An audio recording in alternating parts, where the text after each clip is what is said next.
सुर्खियों में।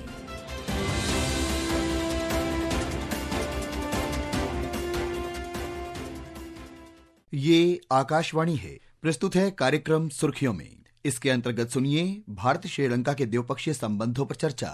इसमें भाग ले रहे हैं रणनीतिक विश्लेषक अतुल अनेजा और पत्रकार मनीष आनंद। प्रधानमंत्री नरेंद्र मोदी श्रीलंका के 2 दिवसीय यात्रा पर हैं। द्विपक्षीय वार्ता हुई है वहां के राष्ट्रपति अनुराधा सेनानायके के साथ और विस्तृत चर्चा के बाद कई सारी बातें निकल करके आई है। सबसे बड़ी बात है कि श्रीलंका ने मित्र विभूषण अवार्ड, जो कि सबसे बड़ा सिविलियन अवार्ड है श्रीलंका का, उससे सम्मानित किया है प्रधानमंत्री नरेंद्र मोदी को। एक बड़ा मित्र माना है। इसके मायने हम समझते हैं अपने strategic affairs expert Atul Aneja ji से। अतुल जी, मित्र माना है भारत को और इस मित्रता के मायने क्या है? मनीष, ये एक बहुत ही इम्पोर्टेंट सिंबॉलिक इवेंट है कि ये जो अवार्ड दिया गया है, अगर आप इसकी साइटेशन देखें अवार्ड की, तो किस कारण दिया गया है उस पे कुछ हम रोशनी डाल सकते हैं। सबसे बड़ी बात है कि उसमें कहा गया है कि प्रधानमंत्री मोदी ने स्पिरिचुअल कनेक्शन जो है श्रीलंका और भारत के बीच में, उसको एक तरह से मान्यता दी है और उसको हाईलाइट किया है। एक जो सिविलाइजेशनल टाइज हैं भारत और श्रीलंका की, अगर हम ओवरऑल रिलेशनशिप में देखें, हर तरह के रिलेशनशिप में बहुत से पहलू होते हैं, लेकिन ये जो एक सिविलाइजेशनल, कल्चरल, स्पिरिचुअल बॉन्ड है, ये एक यूनिकनेस देता है हमारे रिलेशनशिप को, एक एक्स फैक्टर इससे जुड़ता है। और इसी ट्रैक पे अगर हम चले तो प्रधानमंत्री अनुराधापुरा भी जाएंगे, जो भी एक ऐतिहासिक जगह है। तो मुझे लगता है कि बाकी चीजें बहुत इंपॉर्टेंट हुई हैं साथ साथ, लेकिन ये जो स्पिरिचुअल और सिविलाइजेशनल कॉन्टेक्ट्स है, उसको जो हाईलाइट किया गया है, वो मुझे लगता है एक तरह से एक नई डायमेंशन दे रहा है भारत और Sri Lanka relationship. Atul ji, people to people contact के बारे में आप जिक्र कर रहे हैं। भारत और श्रीलंका के बीच काफी गहरा है और प्रधानमंत्री नरेंद्र मोदी ने आज ये भी घोषणा किया कोलंबो में कि महात्मा बुद्ध के जो रेलिक्स मिले हैं गुजरात में, वो शो किए जाएंगे श्रीलंका में, वहां ले जाए जाएंगे। थाईलैंड में भी ऐसी ही बात प्रधानमंत्री ने करी थी और बुद्धिज्म जो है भारत और श्रीलंका को काफी गहरे रिश्तों में जोड़ता भी है। इसके बारे में आप थोड़ा हमें रोशनी डालें। देखिए, ये एक स्पिरिचुअल डिप्लोमेसी में कहूंगा, ये सामने नजर आ रही है। ये श्रीलंका के में आपने जैसे कहा कि गुजरात से रेलिक्स जो है वो जाएंगे श्रीलंका। फिर हमने देखा था कि थाईलैंड की आपने बात की, थाईलैंड में भी रेलिक्स गए थे और लाखों लोग वहां पर उसको देखने के लिए आए थे। तो उसमें भी एक स्पिरिचुअल डिप्लोमेसी और जो हमारा स्पिरिचुअल कनेक्ट है पूरे रीजन के साथ, वो सामने आए थे। और अगर हम बात करें मॉरिशस की, वहां भी गंगा का पानी लेके गए थे प्रधानमंत्री। एक तरह से वो भी एक कनेक्शन है भारत और मॉरिशस के बीच में। तो पूरे रीजन में एक तरह से एक स्पिरिचुअल सिविलाइजेशनल कनेक्शन बहुत ही मजबूत है, जिसमें भारत केंद्र बिंदु है, उसके आसपास जो हमारे और देश हैं उसके साथ साथ जुड़े हुए हैं। तो ये एक पैटर्न अब नजर में आ रहा है कि एक स्पिरिचुअल डिप्लोमेसी लेके प्रधानमंत्री जब दूसरे देशों में जाते हैं रीजन में, तो उसको जरूर हाईलाइट करते हैं। अतुल जी, एक और बड़ी बात प्रधानमंत्री नरेंद्र मोदी ने कहा है, और जो ग्रेट तमिल पोएट थे संगम एरा के थिरुवल्लुवर, उनको कोट करते हुए उन्होंने कहा है कि दोस्ती से बड़ा ढाल कोई और नहीं होता। और डिफेंस कोऑपरेशन के संदर्भ में प्रधानमंत्री ने जिक्र किया है कोलंबो में, दोस्ती से कोई बड़ा ढाल नहीं हो सकता। जी हाँ, क्योंकि सुरक्षा के कई पहलू होते हैं, लेकिन अगर दोस्ती हो तो हमें हथियारों का वैसे इस्तेमाल नहीं करना पड़ता, वो एक तरह से जरूरत नहीं पड़ती। साथ में प्रधानमंत्री ने एक तमिल पोएट तिरुवल्लुवर की बात की उनके बारे में, तो उसका एक तरह से एक कनेक्ट जाता है श्रीलंका के तमिल पॉपुलेशन में भी, और साथ में जो भारत में तमिल पॉपुलेशन है, एक स्पिरिचुअल गुरु की तरह है तिरुवल्लुवर, तो एक तरह से वो भी एक हमें साझा करता है, एक तरह से पीपल टू पीपल और कल्चरल कनेक्शन। तो प्रधानमंत्री ने बात जरूर की है। दूसरी बात अगर सुरक्षा की करें तो भारत ने श्रीलंका की सुरक्षा के लिए बहुत कुछ किया है। प्रधानमंत्री के इस 2 दिन की यात्रा में वो IPKF का जो स्मारक है वहां भी जाएंगे। वो एक बहुत बड़ी बात है कि श्रीलंका की टेरिटोरियल यूनिटी के लिए भारतीयों ने अपना खून बहाया है। अतुल जी, प्रधानमंत्री नरेंद्र मोदी ने पूर्वी इलाका जो श्रीलंका है वहां के बारे में, वहां के विकास के बारे में कहा है। पिछले 4 महीनों में राष्ट्रपति दिशानायक की भारत यात्रा के बाद से उल्लेखनीय प्रगति हुई है। सामपुर सोलर पावर प्लांट से श्रीलंका की ऊर्जा सुविधा में मदद मिलेगी। मल्टी प्रोडक्ट पाइपलाइन के निर्माण और त्रिंकोमाली को ऊर्जा हब के रूप में विकसित किए जाने के लिए जो समझौता हुआ है, उसका लाभ श्रीलंका के सभी लोगों को मिलेगा। अतुल जी, ये जो प्रधानमंत्री ने अभी वक्तव्य दिया, ये 2.4 बिलियन श्रीलंकन रुपी का जो है एक असिस्टेंस जो भारत ने आज घोषणा किया है, ये ईस्टर्न रीजन श्रीलंका के डेवलपमेंट के लिए किया है। और हम जानते हैं कि ये तमिल बाहुल्य इलाका भी है और प्रधानमंत्री मोदी ने दिसानायके के साथ वार्ता में रिकंसिलिएशन एंड रिकंस्ट्रक्शन इस पर काफी जोर दिया है। जी हाँ, तो एक तरह से तमिल इलाका भी है और जो पैकेज है 2.4 बिलियन को छोटा पैकेज नहीं है। और फिर प्रधानमंत्री ने ऊर्जा के ऊपर बहुत ज्यादा फोकस किया है। एनर्जी जो एलिमेंट हमें बांधता है, कन्वेंशनल एनर्जी हो, जैसे त्रिंकोमली है, त्रिंकोमली में श्रीलंका के स्ट्रेटेजिक रिजर्व्स वहां पर रखे जाएंगे। वो इसलिए जरूरी है क्योंकि आपको याद होगा कि जब आर्थिक संकट आया था श्रीलंका के ऊपर तो एनर्जी की बहुत बड़ी प्रॉब्लम आई थी, तो उसका एक परमानेंट सोल्यूशन एक तरह से आया। फिर बात करते हैं हम रिन्यूएबल एनर्जी की, और उसके ऊपर भी बहुत भारी इन्वेस्टमेंट भारत की तरफ से हो रहा है श्रीलंका के ऊपर। तो एक तरह से पाइपलाइन की बात कर रहे हैं। तो हमारा एक एनर्जी वर्टिकल जो है, पहले हमने स्पिरिचुअल वाले की बात की, अब ये एनर्जी वर्टिकल बहुत ही ठोस तरीके से भारत और श्रीलंका को जोड़ रहा है। अतुल जी, इसी विषय पर हम बता दें कि जो एक मेमोरेंडम ऑफ अंडरस्टैंडिंग साइन हुआ है प्रधानमंत्री की मौजूदगी में, वो ग्रिड कोऑपरेशन को कनेक्टिविटी के लेकर के भी है कि अब श्रीलंका और भारत एक्सपोर्ट और इंपोर्ट पावर का भी कर सकते हैं। और त्रिकोणामली के बारे में आपने जिक्र किया, उसमें यूनाइटेड अरब एमिरेट्स भी तीसरा देश है। तो ये 3 दिवसीय एक एग्रीमेंट हुआ है एनर्जी ग्रिड बनाने का त्रिकोणामली में। अतुल जी, प्रधानमंत्री मोदी का ये चौथा दौरा है श्रीलंका का, और अनुराग दिसानायके राष्ट्रपति बनने के बाद उनका पहला दौरा भारत ही हुआ था। तो इस बात के भी मायने निकलते हैं कि श्रीलंका भी इस बात को मानता है कि भारत के साथ इंटीग्रेशन हर मामले में बहुत ही जरूरी है। जी हाँ, पहली बात तो है श्रीलंका बहुत इंपॉर्टेंट एक तरह से पिलर है भारत की नेबरहुड फर्स्ट जो हमारी पॉलिसी है, फॉरेन पॉलिसी, उसका बहुत बड़ा स्तंभ है। और इसमें हम देख रहे हैं कि विस्तार हो रहा है, बदलाव आ रहा है। हमारी इमेजिनेशन थोड़ी इसमें चेंज होने की जरूरत है, क्योंकि आपने अभी बात की तीसरे मुल्क भी जुड़ रहे हैं, जैसे यूएई की आपने बात की, तो स्केल अप हो गया है रिलेशनशिप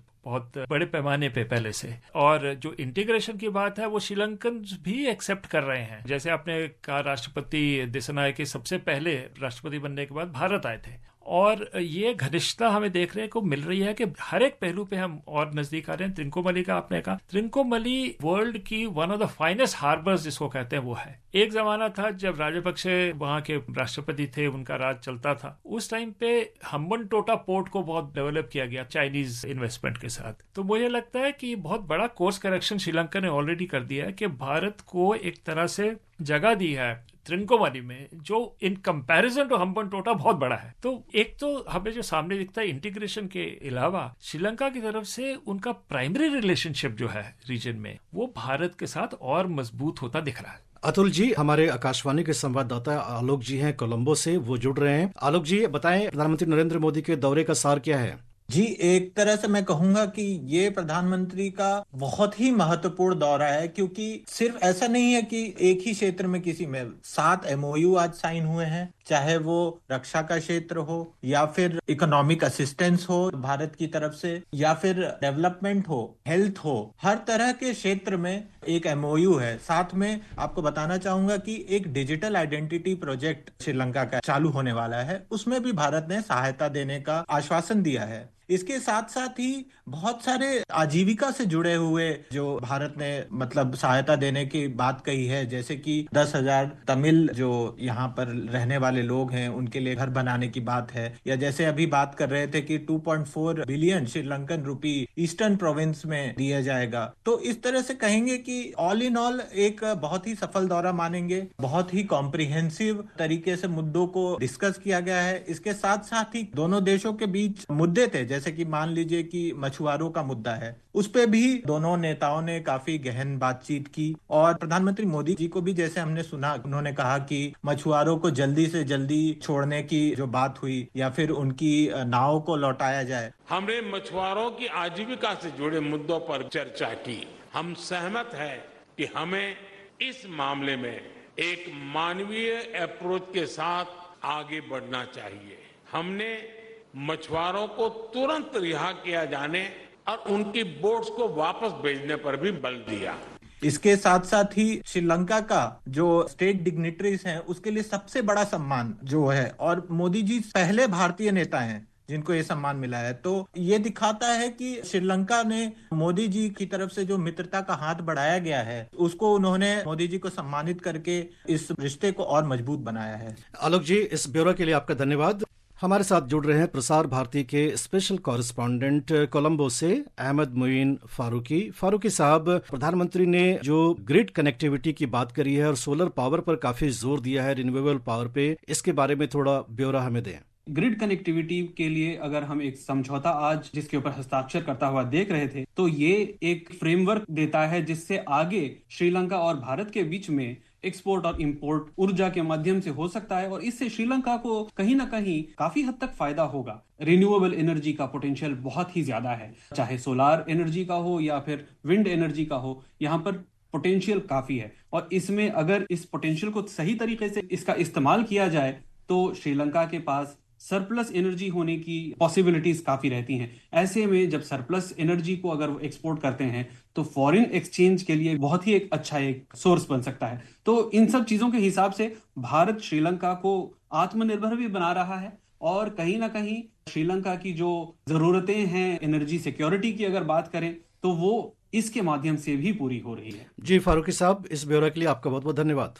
अतुल जी, जो तमिल विषय है, भारतीय मूल के भी तमिल काफी श्रीलंका में रहते हैं, उन्होंने रिकंस्ट्रक्शन रिकंसिलेशन का भी बात किया है। उन्होंने प्रोविंशियल इलेक्शंस भी समय सीमा के रहते करवाने की बात राष्ट्रपति से भी की है। और अतुल जी, इसमें हम ये भी कह सकते हैं कि जो पार्टी अभी वहाँ पावर में है वो भी इवॉल्व कर रही है। उनका भी जो नजरिया जो पहले था वो अब बदल रहा है और आज के तारीख में 44% टैरिफ लगाया है श्रीलंका के ऊपर अमेरिका ने। और अमेरिका भी चूंकि एग्रीरियन इकोनॉमी है, टी एक्सपोर्टिंग इकोनॉमी है, आइलैंड नेशन है, तो ऐसे में इस बदलते हुए परिदृश्य में भारत और श्रीलंका के रिश्ते को आप किस तरह देखते हैं? कई पहलू है। भारत और श्रीलंका का रिश्ता आपने जैसे कहा कि इवॉल्व किया है, ये बहुत महत्वपूर्ण बात है। ये इवॉल्व कब किया है, एक टर्निंग पॉइंट कब आया, ये हमें देखने की जरूरत है कि ये सारा कुछ हुआ है जब आर्थिक संकट था, श्रीलंका कोलैप्स की स्थिति में था और $4.2 बिलियन भारत ने सहायता दी श्रीलंका को, एक तरह से डूबने से बचाया। तो उसका इम्पैक्ट जो हुआ है वो अक्रॉस पार्टीज, अक्रॉस पीपल, जो एंटी इंडिया भावना थी वो एक तरह से खत्म हो गई इस इशू के बाद। इसलिए एक नया जन्म हुआ है, मैं तो कहूंगा कि भारत और श्रीलंका के रिश्तों के बीच में। उसके अंदर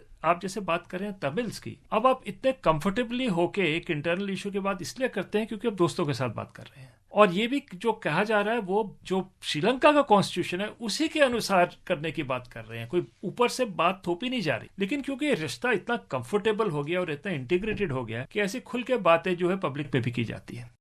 अतुल जी, हम आपसे पूछना चाहेंगे कि अमेरिका ने टैरिफ लगाया है 44% का श्रीलंका के ऊपर और हमने जिक्र किया 2022 में जब कोलैप्स किया था, सॉवरेन डिफॉल्ट अनाउंस किया था श्रीलंका ने, तब भी कहीं ना कहीं कोविड के बाद जो इकोनॉमिक क्राइसिस हुआ था उसका कारण था। ऐसे बदलते हुए परिदृश्य में श्रीलंका की इकोनॉमी का भारत से कितना ज्यादा इंटीग्रेशन होना चाहिए, उसका क्या महत्व है? बहुत ही जरूरी हो गया है ये जो इंटीग्रेशन की आप बात कर रहे हैं। और जैसे आपने कहा कि कोविड के बाद दो चीजें जो हो गई, एक तो रेमिटेंसेस का ऑलमोस्ट खत्म हो गई, नहीं के बराबर हो गई, और टूरिज्म जो एक बहुत बड़ा रेवेन्यू अर्नर है श्रीलंका के लिए, उसको भी एक तरह से बहुत ही घातक एक ब्लो पहुंची। तो अब आप बात कर रहे हैं 44% टैरिफ की। अब श्रीलंका की जो एक मेजर एक्सपोर्ट है जो अमेरिका में जाती है, अमेरिकन मार्केट में, वो है गारमेंट्स की और गारमेंट इंडस्ट्री की और चाय की भी। अगर हम देखें कि अगर इस पे होता है तो एक तरह से भारत और श्रीलंका को अपनी अपॉर्चुनिटीज देखनी चाहिए। क्या भारत की मार्केट कुछ श्रीलंकन प्रोडक्ट्स को, टेक्सटाइल्स वगैरह को कर सकते हैं, क्या वो एरिया ऑफ कोलैबोरेशन हो सकता है? तो ये एक नई चुनौती आई है, लेकिन मुझे लगता है कि माइनर चुनौती है compare to the overall relationship जो बहुत ही तीव्रता से आगे बढ़ रहा है। काफी मायने हैं प्रधानमंत्री नरेंद्र मोदी की श्रीलंका के यात्रा का।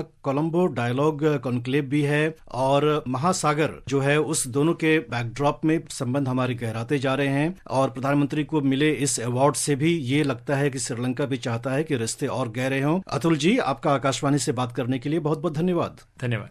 अभी आप सुन रहे थे भारत श्रीलंका के द्विपक्षीय संबंधों पर चर्चा। इसमें भाग ले रहे थे रणनीतिक विश्लेषक अतुल अनेजा और पत्रकार मनीष आनंद। यह कार्यक्रम आकाशवाणी के समाचार सेवा प्रभाग द्वारा प्रस्तुत किया गया।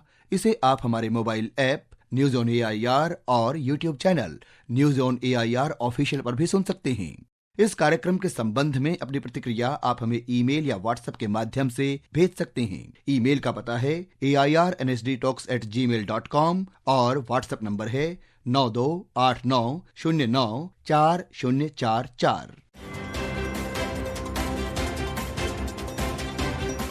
सुर्खियों में